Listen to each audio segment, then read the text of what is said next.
ইয়া catch! দেখো আপু, আমি সুপারম্যানের মতো বল ধরতে পারি। বাহ, সুপারম্যান, কিন্তু ঘরের ভেতর বেশি জোরে বল ছুঁড়ো না, আম্মু কিন্তু বকা দেবে। আরে কিচ্ছু হবে না, আমি তো প্রো প্লেয়ার। ও নো, আম্মুর সবচেয়ে প্রিয় ফুলদানি। আয়ান, নো, এটা কি করলে তুমি? আয়ান, তুমি এগুলো লুকাচ্ছ কেন? চুপ আপু, আমরা বলবো একটা মোটা ইঁদুর এসে ধাক্কা দিয়ে ভেঙে ফেলেছে। আমাদের বাসায় এত মোটা ইঁদুর কোথা থেকে আসবে?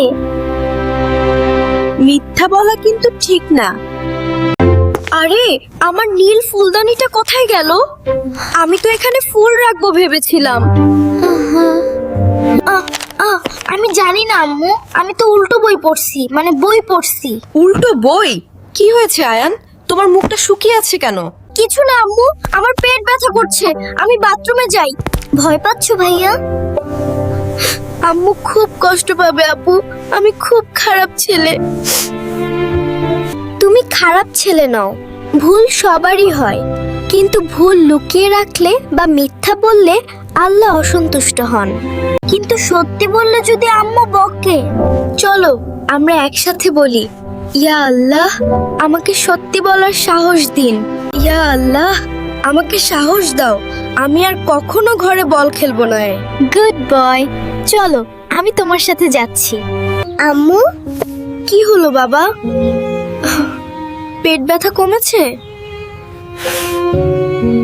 আম্মু, আমাকে মাফ করে দাও, ঘরে বল খেলতে গিয়ে তোমার নীল ফুলদানিটা আমি ভেঙে ফেলেছি।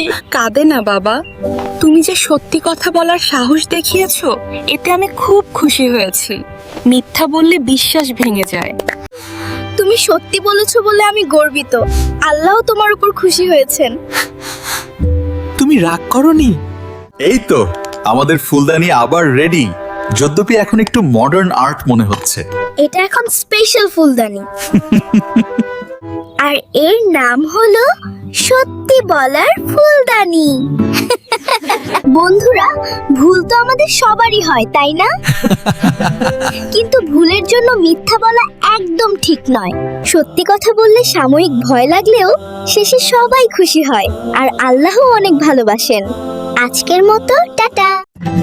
বন্ধুরা, ভিডিওটি ভালো লাগলে লাইক, কমেন্ট, সাবস্ক্রাইব করতে ভুলবে না।